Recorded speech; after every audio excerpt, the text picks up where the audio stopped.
It's not just about lowering your expenses.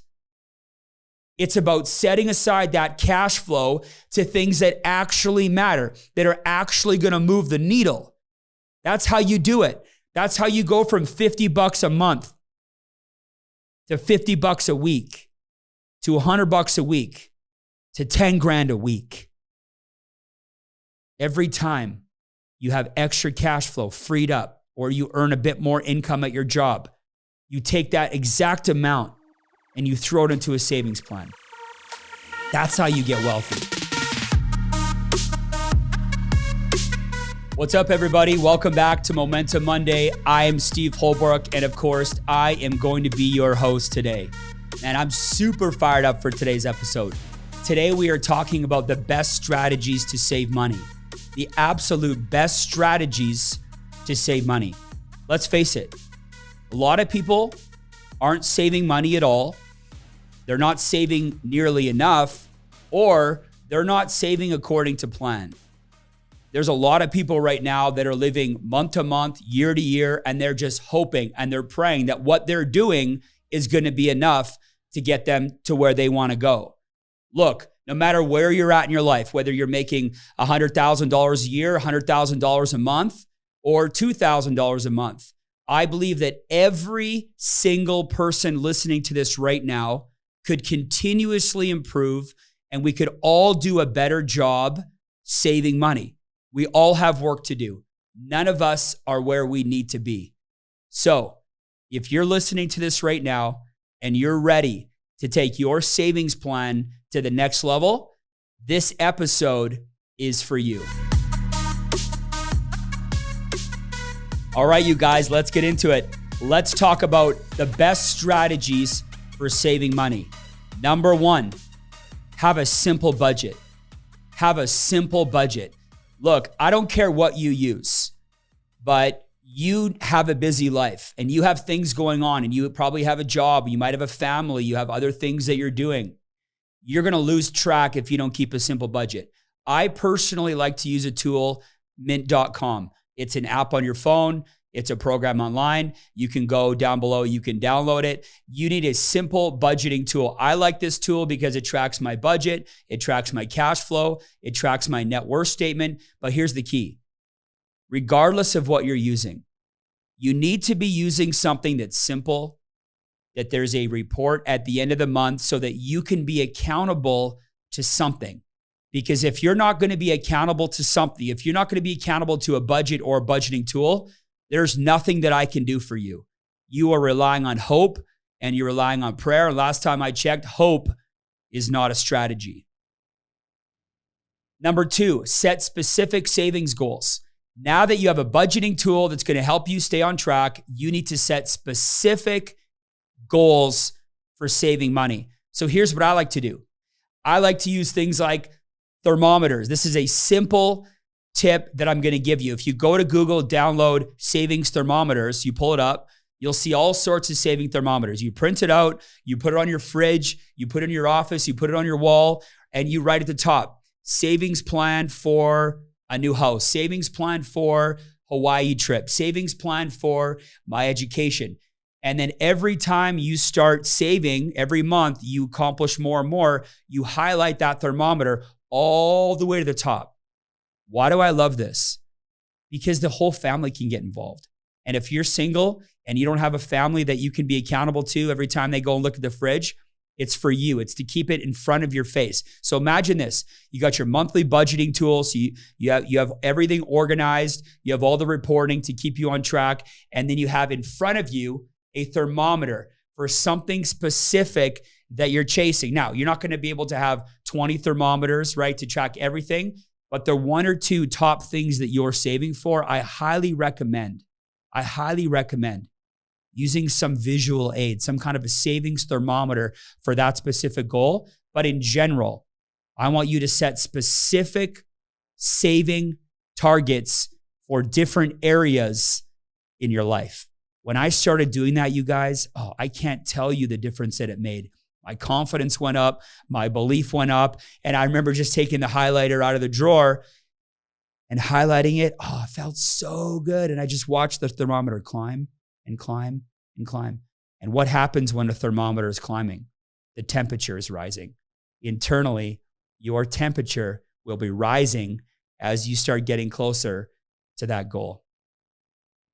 Number 3, set aside money on a monthly basis. Set aside money on a monthly basis. I want you to set up automatic withdrawals. As soon as I get paid, I have automatic withdrawals set up in the tune of 25 to 30%. That money immediately leaves my account. It goes to savings programs. It could go to paying down real estate, but it needs to be going somewhere. I've conditioned my mind to only really be able to see 70% of my income that comes in.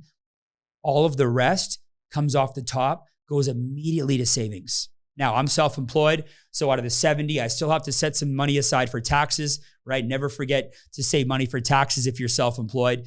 People get caught all the time, but I love setting aside monthly withdrawals.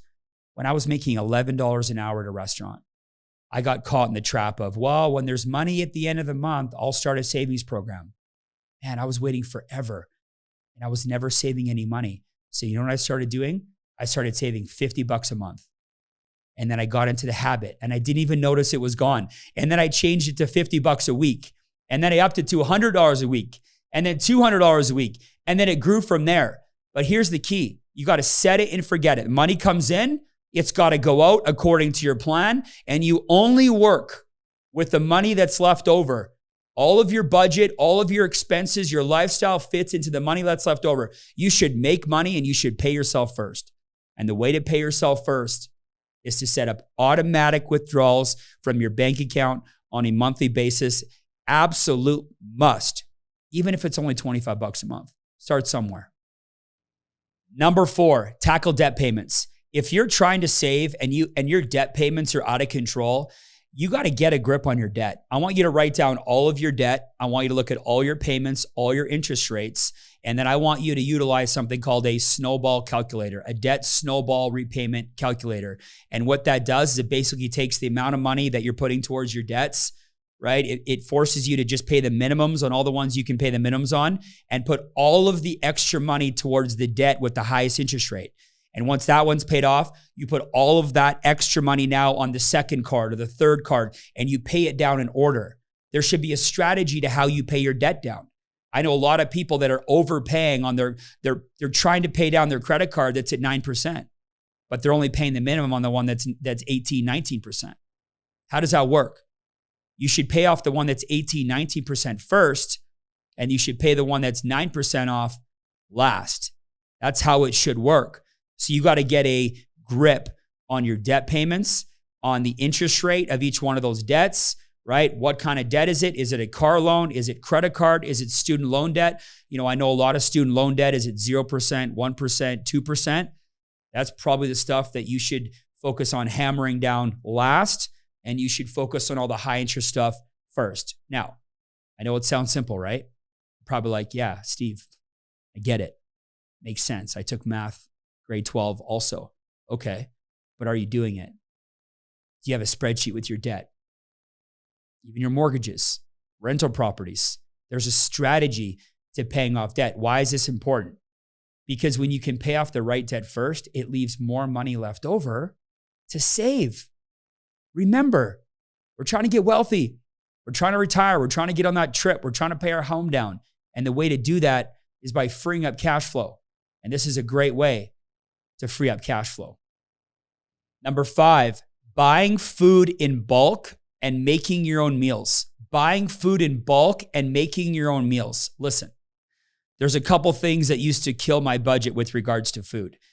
Number 1 was I would go to the store multiple times per week. I'd go to the store, I'd just buy enough food for a couple days, and then I would have no food. I'd get hungry. I'd go shopping when I was hungry. And of course, now when I'm hungry, I'm buying things I don't need. And what I found was the more that I was going to the store, the more money I was spending on food. So what I started doing is I started buying in bulk. Go to Costco once a week, or some of you that are single, you go every couple of weeks, you buy a whole bunch of food, and then you food prep. You make a huge pot of rice, right? You buy a bunch of chicken breasts, you throw them on the barbecue, right? You buy an entire piece of steak, and then you slice and dice it, and you do it on your end instead of buying individual flank steaks for $10 or $15, right? You buy a large piece of meat and you cut it up. I know you can do that at Costco. When you buy in bulk and you prep your food, you're automatically going to save a ton of money. Because the second thing I want to talk about is eating out. You know, they say on simpledollar.com that the average North American eats out about 4 times a week. I think that's low, right? Or approximately, 16 to 18 times a month. But here's the key metric. The average person is spending at least $230 eating out per month. And I think that that's low. $230 eating out. Now, should you eat out? Of course, you should eat out once in a while, but it should be in your budget. It should be premeditated and you should plan ahead, right? Here's when eating out for me gets out of hand. When I don't buy in bulk or we don't prep my meals and I get to the office and I'm super hungry and I know I got a bunch of meetings coming up. So I hop on one of those online ordering apps and I always order way more food than I need to.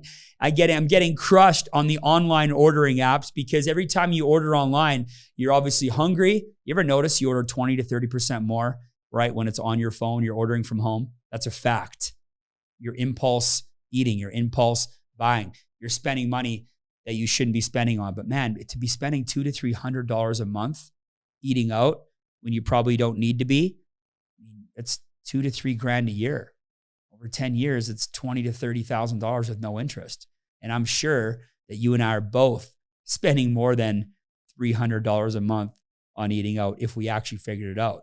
So again, buy food in bulk, prep all your meals, and plan to eat out here and there, but make a decision to do it ahead of time. When you're doing it out of impulse or you're doing it because of lack of preparation, that's when it's going to start to cost you. Go ahead and add up how much money you've spent in the last month or 2 or 3 eating out and ordering into your family. Stop telling me you don't have any extra money to save. You have a lot of extra money to save. You're just not prioritizing. Number 6, cancel the automatic subscription payments on your phone.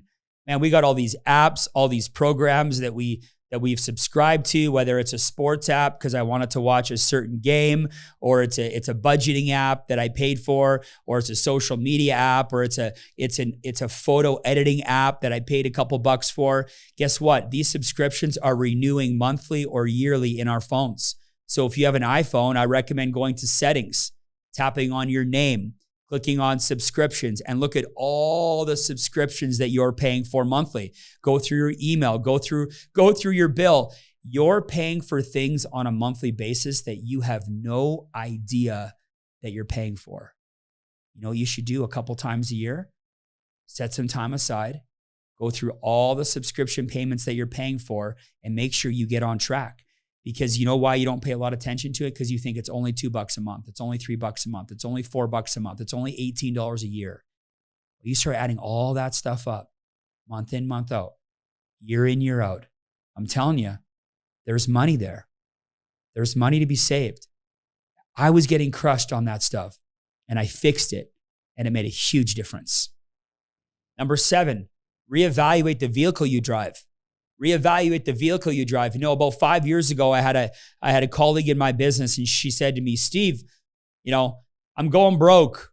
And I looked at her expenses and I said, you're spending $750 a month on a truck payment. It's costing you $1,000 a month for this truck. And you live in a rural area. Why do you need to drive a truck? You're getting crushed on gas, payments, insurance. She said, because I always told myself I wanted to have a truck. I'm not willing to give up my truck. That's completely ridiculous. You should drive the best vehicle for you and your family. Unless you're balling out, you got your debt paid off, and you really want to drive the car of your dreams, and hey, fill your boots. But what kind of a vehicle are you driving? You know that it's a depreciating asset, right? You know that it's going down in value. How much does it cost you on gas? How about insurance? Is it the right vehicle for you? Is it practical? Think about it. We spend so much of our money on a vehicle. I recommend spending no more than 12 to 15% of your income on an annual basis towards everything related to your vehicle. And if you can't get within that range, maybe you should start taking public transportation. Maybe you should start to reevaluate how you think about your vehicle. If you're spending 20, 30, 40% of your income towards your vehicle and the insurance and the payment and the gas. I'm telling you right now, you have a super hard time saving money. When's the last time you actually looked at what your vehicle is costing you on an annual basis? All in for everything. Oil change, tires, monthly payment, insurance. That sucker's depreciating every single year. If it's a money pit, and you do a lot of driving and your vehicle is not great on gas, you are throwing money out the window. Number 8, I want you to get a second opinion on the following: your phone bill, your insurance costs on your home, your auto, your life insurance, and your cable and internet bill. Again, your phone, all of your insurance costs, and your cable and internet bill. Every single year, my wife and I sit down for a couple hours and we reevaluate all 3 of those things. Man, the same phone plan that you were on 4 years ago, there's a really good chance you can get a cheaper phone plan. But here's the secret.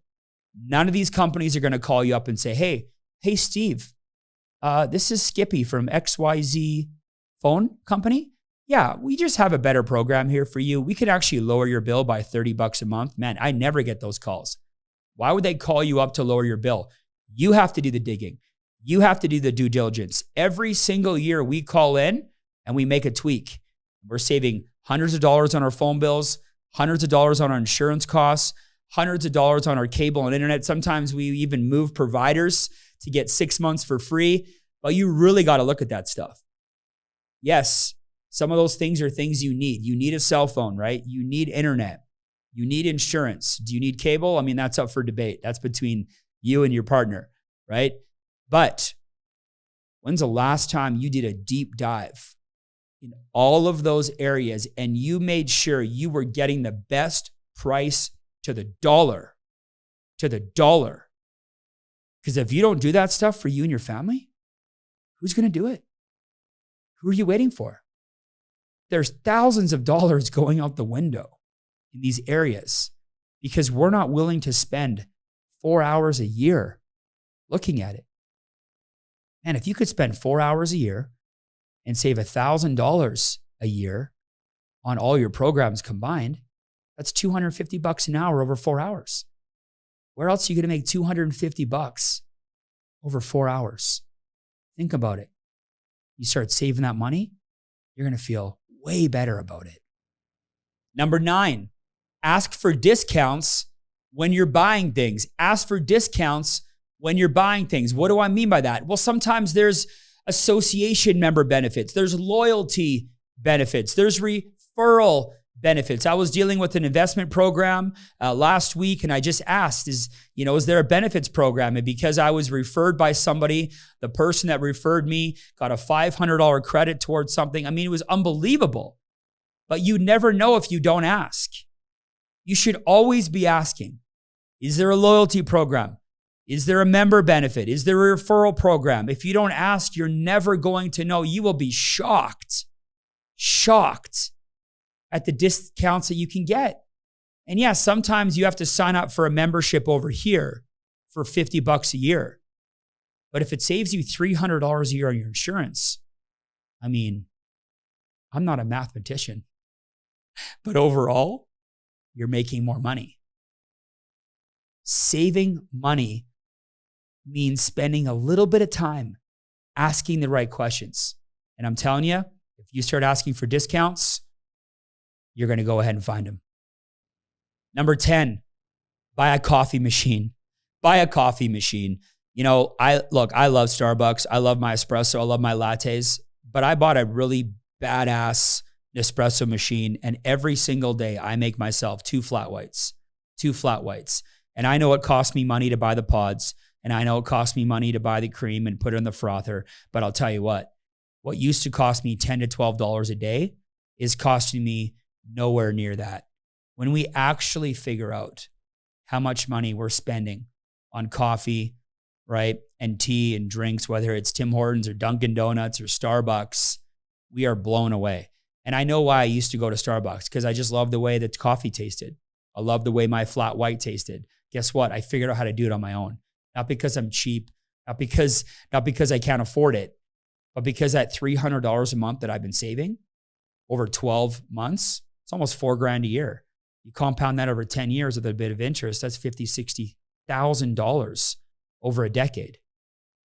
Did you save $60,000 over the last decade? If you did, probably could have saved another $50,000 to $60,000. So small tip, something that's worked for me, go and invest. Get a great little coffee machine. You wake up in the morning, you pour yourself a world-class coffee, and you'll be blown away by the amount of money that you can save. Number 11, twice a year, I want you to purge your house. Twice a year, purge your house of all the things that you don't need anymore. But all the things that you don't use, all the clothes, all the items, whether it's desks, lamps, everything that you don't use anymore, that no longer bring you joy to provide you value. And guess what? Sell them. Sell them. Get rid of them. Here's what I do twice a year. I go through all of my closet, all of my clothes, all my shoes, and I put everything that I haven't worn within the last 6 months in a bag. And I put all those items in somewhere in my house, and I shut the door and I leave them there for a week. And then I come back to that pile and I look at that pile again, or whether it's a lamp or a bed or something. I look at that pile of stuff that I'm ready to get rid of and ask myself, do I really need to keep this stuff? And if I don't, guess what? You throw it on Kijiji. You throw it on Facebook. Now you sell it. Yes, you should be selling things out of your home that you no longer need.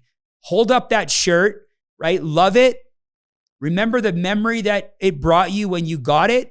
Appreciate it for what it was, the time in your life, and then release it. And sometimes you don't even need to get money for this stuff. You can give it away. Donate.